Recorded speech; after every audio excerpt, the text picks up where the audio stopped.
यहाँ पर, और आपने ये बात कही कि व्यवस्था परिवर्तन दिवस मनाया जाएगा, तो ये क्या है और किस तरह से मनाया जाएगा ये? देखिए, पार्टी ने ये तय किया है कि 4 जून को हम लोग व्यवस्था परिवर्तन दिवस के रूप में मनाएंगे। और 4 जून तारीख तय करने के पीछे जो हमारी कोर कमेटी का जो लक्ष्य है, जो उद्देश्य है, वो ये है कि 4 जून में आजाद समाज पार्टी काशीराम भीम आर्मी का जो आंदोलन है उसको पहली राजनीतिक सफलता मिली। भाई, हम लोग 23 में चुनाव लड़े, मध्य प्रदेश में बहुत कम अंतर से हारे जी, राजस्थान में लड़े 3 सीटें बहुत कम अंतर से हारे, महाराष्ट्र में 3-4 हजार वोट से जो है हारे। तो 4 जून एक ऐसा दिवस है जिस दिन आजाद समाज पार्टी का पहला सांसद, लोकसभा का चीता, इसलिए पार्टी ने तय किया कि हम इस दिन को हमेशा के लिए, जैसे हमारे कुछ रजिस्टर्ड डॉक्यूमेंट हैं तो उसमें कोर कमेटी ने सिग्नेचर करके इसको वेरीफाई कर दिया, फाइनलाइज कर दिया कि अब जब तक आजाद समाज पार्टी रहेगी 4 जून व्यवस्था परिवर्तन दिवस के रूप में मनाया जाएगा।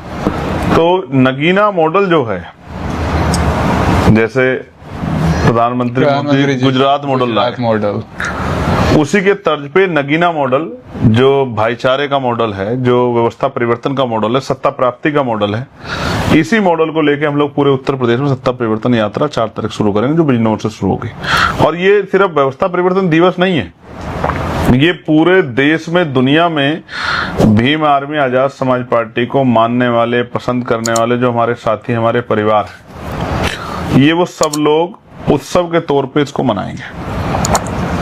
उस दिन अपने घरों पे अपने परिवार के साथ पार्टी का झंडा लगा के और अपने परिवार को मिठाई खिला के, अपने परिवार के साथ बैठ के जो है हर्ष उल्लास से जो है इस दिन को याद करते हुए और संकल्प लेते हुए कि भाई हमें आगे अब इस कारवां को आगे बढ़ाना है, इसमें बढ़ोतरी करनी है, इसके पीछे नहीं जाने देना। इसलिए हर प्रदेश में हम लोग संकल्प लेंगे, हमारे पदाधिकारी राष्ट्रीय कमेटी के, प्रदेश कमेटी के, जिला, मंडल, विधानसभा, जहां तक भी हमारा कार्यकर्ता है, वो सुबह से लेकर शाम तक उत्सव की तरह जो है व्यवस्था परिवर्तन दिवस मनाएगा और ये संकल्प लेगा कि हम भी अपने राज्यों में इसी तरह का परिवर्तन नगीना मॉडल के आधार पर करेंगे, बहुजन समाज में भाईचारा पैदा करके अपनी शक्ति बनाने का काम करेंगे।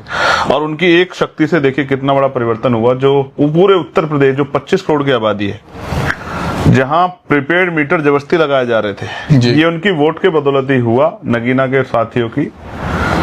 कि लोकसभा में मैंने सवाल पूछा और केंद्रीय मंत्री ने जवाब दिया, और जब उन्होंने जवाब दिया तो मैंने उनसे दोबारा पूछा कि उत्तर प्रदेश की सरकार जबरन जो है प्रीपेड मीटर लगवा रही है, गरीब लोग प्रीपेड मीटर का भार नहीं उठा पा रहे, जो लोग रोज नहीं कमा पा रहे, जिनके पास पैसे नहीं है, अगर उनके पास पैसे नहीं होंगे उनके अकाउंट में तो उनकी बिजली कट जाएगी। तो ऐसे में उन परिवारों का, उनके खाने का, उनके बच्चों की पढ़ाई का, उनके घर की सुरक्षा का कैसे होगा? ये तमाम सवाल पूछे और मंत्री जी ने ये कहा उस दिन जिम्मेदारी से जवाब देते हुए कि ये प्रीपेड मीटर ऑप्शनल है, रेगुलेटरी नहीं है। उत्तर प्रदेश की सरकार जबरन लगा रही थी, जहां 500-700 हजार रुपए का बिल आता था, वहां 5-5-6-6 हजार रुपए के बिल आ रहे थे। जब मंत्री जी ने जवाब दिया, मैंने कार्यकर्ताओं से आंदोलन करने की बात कही, जगह जगह आंदोलन हुए, प्रीपेड मीटर हटाए गए, लोगों ने सवाल किया, मैंने अपनी लोकसभा में लगने नहीं दिया, अधिकारियों से मेरे खूब वाद विवाद हुए, मैंने उनसे सवाल पूछा कि जब केंद्रीय मंत्री ने मना कर दिया है कि ये स्वैच्छिक है, रेगुलेटरी नहीं, तो आप जबरन कैसे लगा सकते हैं? उसके बावजूद उत्तर प्रदेश सरकार को मैंने पत्र लिखे, तब सरकार पर दबाव पड़ा, तब उन्होंने मीटर, प्रीपेड मीटर के कनेक्शन वापस किए। मैं ये बात आपको इसलिए बता रहा हूँ, उत्तर प्रदेश की 25 करोड़ की आबादी में करोड़ों रुपए लोगों के बचे इस वजह से। और ये सब कैसे संभव हुआ? जब नगीना के लोगों ने अवसर देके मुझे लोकसभा में भेजा। बिल्कुल, इसलिए मैं आपसे कह रहा हूं कि हमारे लिए 4 जून व्यवस्था परिवर्तन दिवस ही है, हमारे पूरे आंदोलन के लिए। इसलिए आजाद समाज पार्टी काशीराम भीम आर्मी व्यवस्था परिवर्तन दिवस के रूप में 4 जून को मनाएगी और उसी दिन से हम लोग यात्रा शुरू कर रहे हैं। और ये यात्रा बिजनौर शुरू हो गई, पूरे उत्तर प्रदेश में समय समय पे पूरे उत्तर प्रदेश में जाके गांव-गांव तरह से जो है गांव-गांव पहुंचेंगे। और इस यात्रा से उन लोगों के दिमाग में ऐसा क्या आप बताएंगे उनको कि वो आपको वोट करें? देखो, 22-23 के बाद 2022 जब रिजल्ट आ गया तो हमने तभी से अपनी तैयारी शुरू कर दी थी। 24 में हम लोग उत्तर प्रदेश में अपनी तैयारी के बाद 2 ही सीटें लड़े, परिणाम एक जगह हम लोग जीते, दूसरी जगह हम लोग तीसरे नंबर पर, इससे ज्यादा मत प्राप्त किए। उत्तर प्रदेश के हर जिले में विधानसभा में बहुत मजबूती से काम चल रहा है। लोग मुझे सुनना चाहते हैं, हमारी पार्टी की पॉलिसी को जानना चाहते हैं, उन पॉलिसी को लेकर हम लोगों के बीच में जाएंगे, जिसमें हम एजुकेशन पॉलिसी है जो कक्षा 1 से 12 तक की है जी, जिसमें हेल्थ पॉलिसी है सभी के लिए जो है चिकित्सा मुफ्त है, जिसमें रोजगार की पॉलिसी है, जिसमें जो है कानून व्यवस्था की पॉलिसी है, जिसमें जो है पुलिस के लिए, पत्रकार भाइयों के लिए, पंचायत सहायकों के लिए, रोजगार सेवकों के लिए, आशा आंगनबाड़ी बहनों के लिए, भोजन माताओं के सब लोगों के लिए, किसानों के लिए, जिसमें जो है और जितने भी चाहे वो पर्यावरण से संबंधित हो, चाहे ग्रामीण क्षेत्रों के विकास का मामला हो, चाहे आवास का मामला हो, सब चीजों पे आजाद समाज पार्टी काशीराम क्या करेगी सत्ता में आने के बाद, ये अपना विजन, अपना मैनिफेस्टो, अपनी बात जनता के बीच में हम लोग रखेंगे। चाहे उसमें शराबबंदी हो, ये सब चीजें हम लोग जनता के बीच में रखेंगे, जनता को बताएंगे। और जनता के बीच में, क्योंकि मीडिया हमारी बात को उस तरह नहीं दिखाएगा, वो तो हमारी हर पॉजिटिव बात में नेगेटिव बात दिखाएगा। मीडिया के चरित्र को हम लोग जानते समझते हैं। अपनी असली बात को जनता के बीच में पहुंचाकर जनता का जनमत जो है आशीर्वाद के रूप में हासिल करके हम लोग जनता के लिए जो काम करना चाहते हैं बहुजन समाज के लिए, उसको हम लोग जनता के बीच में रखेंगे। और मुझे विश्वास है जनता आशीर्वाद देगी नगीना की तरह, तो उत्तर प्रदेश में भी एक क्रांतिकारी बदलाव जो है वो देखने को मिलेगा। काफी ज्यादा जो है सोशल मीडिया पे एक सुरसुराहट है कि जैसे तमिलनाडु में विजय थलापति ने एक तरीके से पूरा का पूरा तमिलनाडु को कब्जा लिया, पूरे के पूरे वहां पे सीटें उन्हें लेकर आ गए जो लोगों ने सोचा नहीं था। इस बार चंद्रशेखर आजाद भी जो है उत्तर प्रदेश में कुछ ऐसा कमाल करके दिखाएंगे। देखिए, विजय जी के पास तो संगठन भी नहीं था, विजय जी के पास तो उस तरह का संघर्ष भी नहीं था, लेकिन आजाद समाज पार्टी भीम आर्मी ने तो पूरे उत्तर प्रदेश देश में संघर्ष किया है, मुकदमे झेले हैं, लाठियां खाई हैं, गोलियां खाई हैं। इवन मैंने भी गोली खाई है, मैंने भी जेलें काटे, मुकदमे, मेरे लोगों ने मुझे लड़ते हुए देखा है। चाहे वो हाथरस हो, उन्नाव हो, चाहे वो मेरठ हो, चाहे वो हरदोई, ये तमाम जगह पे हमारे कार्यकर्ताओं, चाहे लखीमपुर खीरी, किस तरह के अन्यायों का सामना हम लोगों ने किया, हमारे लोगों ने देखा है। तो हमारे लोग तो बेताब हैं जवाब देने के लिए, इंतजार कर रहे हैं कि कब चुनाव आए और हम अपनी वोट से ताकत बनाए। देखिए, 2012 के बाद 26-14 साल हो गए हैं। ये बहुजन समाज, दलित पिछड़े वर्ग की, जो कमजोर वर्ग की जातियां हैं, मुस्लिम समाज, सब सत्ता से दूर है।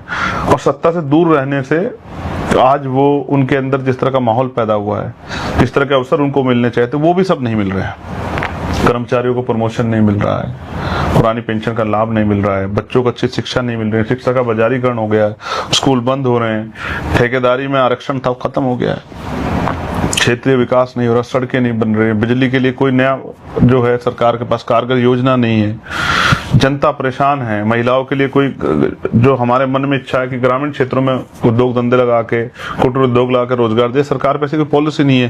तो हर वर्ग का व्यक्ति बेबस है, लाचार है, परेशान है। उन सब चीजों को हम लोग जो है सत्ता के द्वारा अपने इस बहुजन समाज के लोगों तक पहुंचा सकते हैं। इसलिए हम लोग अपने लोगों को सत्ता में लाना चाहते हैं, और वो भी चाहते हैं हम सत्ता में आए। इसलिए बहुत बड़े पैमाने पर तो लोग इंतजार करें कि चुनाव आए और हम बटन दबा के आजाद समाज पार्टी का ताकत दे, आजाद समाज पार्टी, और आजाद समाज पार्टी के लिए हमारे बच्चों के लिए। आप देखो कैसा होगा उत्तर प्रदेश जब कक्षा 1 से 12 तक हर बच्चे को समान शिक्षा मिलेगी, गरीब के बच्चों को भी इंग्लिश मीडियम स्कूल में पढ़ने का मौका मिलेगा, और वो जब आएगा अपने घर वापिस इंग्लिश में अपनी मम्मी पापा से बात करेगा। बिल्कुल। 5 साल बाद उसका IQ लेवल क्या होगा, किस तरह के एजुकेशन, मॉडर्न एजुकेशन, जो सपना था बाबा साहब का, जो सपना था महापुरुषों का, संत गाडगे जी महाराज का, नारायण गुरु का, बनमानंद लोधी जी का, उसी सपने को आगे बढ़ाते हुए वर्ल्ड क्लास एजुकेशन जो हमारी प्रायोरिटी है, जिसमें हम मुनाफा नहीं चाहते, सरकार को मुनाफा, हेल्थ सेक्टर में मुनाफा नहीं चाहते हैं, ये दोनों सेक्टरों में बहुत शानदार काम हमें करना है, और करके लोगों के आंसू पूछने हैं, लोगों के को जो है उनके बच्चों को पैरों पर खड़ा करना है। और आने वाले समय में तो मैं आज आपसे कह रहा हूं, मेरा बस चलेगा तो मैं MBBS की पढ़ाई मुक्त कर दूंगा, मेरा बस चलेगा मैं इंजीनियरिंग की पढ़ाई मुक्त कर दूंगा, मेरा बस चलेगा मैं लॉ की पढ़ाई मुक्त कर दूंगा। सरकार होगी तो कर सकते हैं, 101% कर दूंगा। इतने बनिए ना आप डॉक्टर्स, क्या कह रही है सरकार के रोजगार नहीं है, इतने डॉक्टर्स बनेंगे और हर आदमी रोजगार से जुड़ेगा, दुनिया में जाके जो है रोजगार करेगा, सम्मान हासिल करेगा। आपने फाउंडेशन लगा दी कि 2 करोड़ रुपए की डोनेशन होगी तभी आप जो है डॉक्टर बन पाए। क्यों? गरीबों के बच्चे कहां से डॉक्टर बनेंगे? सरकारी सीटें कितनी है, और उसमें भी नीट के पेपर लीक हो रहे हैं, आप देख लो। बिल्कुल। कोई पेपर ऐसा है जो लीक नहीं हो रहा? आज भी एक पेपर था और एक एक सेंटर पे जहाँ 400 बच्चे आने थे वहां 900 बच्चे बुला दिए। किस तरह का बेबस कर दिया आपने, लाचार कर दिया, मजबूर कर दिया आपने नौजवानों को। आज हिंसा हो रही है, सबकी जिम्मेदार सरकार है। कानून व्यवस्था के क्या हाल है आप देख लो। इसी उत्तर प्रदेश में जहाँ कमजोर वर्गों को सम्मान का जीवन मिल रहा था, वहां आज उनकी बारातें रोकी जा रही हैं। मथुरा में क्या हुआ, किस तरह कश्यप समाज के लोगों को, मौर्य समाज के लोगों को, बेटियों को, बेटों को, पाल समाज के बच्चों को, प्रजापति समाज के बेटों को कैसे मारा जा रहा है, कौन पूछने वाला है। कहीं चोटी काट देते हैं, कहीं मूत्र से जो है सर को जो है उसके धोने का काम करते हैं। मध्य प्रदेश का केस है, इंदौर का। सब कुछ आपके सामने, कुछ छिपा हुआ नहीं है। किस तरह से हमारा सफाई कर्मचारी सीवर में मर रहा है, बिल्कुल मजबूर है। 7, 8, 11 हजार रुपए मैं आज आपसे कह रहा हूँ, इसको तमाम नेता बोलेंगे मेरे बाद। न्यूनतम वेजेस उत्तर प्रदेश में हम लोग लागू कराएंगे हर फील्ड में। आप किसी भी तरह का अगर काम करोगे, मेहनत का काम, श्रमिक का काम, तो न्यूनतम वेजेस पे ही वो काम होगा। मैं आपको बिल्कुल स्पष्ट रूप से कह रहा हूँ। हम लोगों की जेब तक पैसा पहुंचाएंगे, उनके हाथ तक पैसा पहुंचाएंगे कि वो अपने परिवार को अच्छा जीवन दे सके। और उनकी जो जेब कटाई हो रही है, चाहे बिजली के जरिए हो, चाहे वो एजुकेशन में या हेल्थ सेक्टर, उस जेब कटाई को भी रोकेंगे और उनकी जीवन सुरक्षा सुनिश्चित करेंगे। और महिलाओं को जिस दिन ग्रामीण क्षेत्रों में रोजगार मिलेगा, घर पे वो 10-20 हजार रुपए कमाएगी, तो वो महिला गर्व से, गौरव से अनुभूति करते हुए कहेगी कि आज मेरा बेटा ताकत में बैठा है, आज मेरा भाई, वो बहन कहेगी आज मेरा भाई ताकत में बैठा है। तो हमने जो संकल्प महापुरुषों के आंदोलन को आगे बढ़ाने के, और सत्ता सिर्फ एक माध्यम है व्यवस्था परिवर्तन का, बिल्कुल बिल्कुल, लोगों को उस तरह की आर्थिक आजादी देने का। और पूरा लक्ष्य इन कमजोर वर्गों को आर्थिक सशक्तिकरण देना हमारे मन में है। बिल्कुल, बाबा साहब खाका संविधान में खींच के गए हैं, इनको आर्थिक रूप से मजबूत करके मुख्य धारा में लाना है। 4 तारीख को ये देखने वाला होगा कि आप ये सारा मामला कैसे जो है लोगों तक समझा रहे हैं और उनको कितना समझ आ रहा है, और वो सब चीजें भी हम जो है रिकॉर्ड करेंगे और लोगों को बताएंगे। ऐतिहासिक यात्रा और ऐतिहासिक बदलाव आपको देखने को मिलेगा। बिल्कुल बिल्कुल। जो लोग आज किसी कारण से मुझसे दूर बैठे हैं, चाहे वो कोई भी कारण हो, लेकिन मैं आपको दिखाऊंगा कि वो सब लोग भी हमारी बात को जान के हमारे साथ खड़े होने का प्रयास करेंगे और मन से हमारी बात सुन के हमारे साथ हो जाएंगे। हम किसी के खिलाफ नहीं हैं। हम तो इस देश के, जो देश में उत्तर प्रदेश के कमजोर वर्गों को मुख्य धारा में लाना चाहते हैं। हमने अतिरिक्त 15% अति पिछड़े समाज को आरक्षण की बात की है। अति दलित समाज को 5% आरक्षण की मांग की बात की। जब 10% ईडब्ल्यूएस दे सकते हो आप, तो क्यों नहीं दे सकते इन वर्गों को जो हाशिए पे है संख्या के आधार पे। तो हमने प्लान किया है पूरा, किस तरह हम उत्तर प्रदेश में रहने वाले कमजोर वर्गों की कायाकल्प कर सकते हैं, उनकी जिंदगी को बेहतर बना सकते हैं। और जिसकी घर तक मेरी बात जाएगी, जहां जहां मेरा पसीना बहेगा, मेरे लोगों के अंदर भाव पैदा होंगे कि हमें और काम करना है। और जिस दिन मेरा जो बहुजन समाज है वो वोटर की जगह वर्कर बनकर काम करने लगा, वो दिन दूर नहीं कि सत्ता कितनी साजिशें कर ले, ईवीएम से करे या किसी और चीज से करे या धन से करे या कोई उस तरह का वो करे डराने काम, डरेंगे नहीं बहुजन समाज के लोग, अपनी सत्ताकत बना लेंगे। कि आपकी तरह थोड़ी सी बॉडी बनाऊं, थोड़ा सा आपके जैसे मस्कुलर बॉडी बना लूं ताकि मैं भी और काम कर सकूं। मैंने देखा हमारे बहुत से महापुरुष जो हैं वो अपनी सेहत पे ध्यान नहीं दे पाए और बहुत जल्दी चले गए।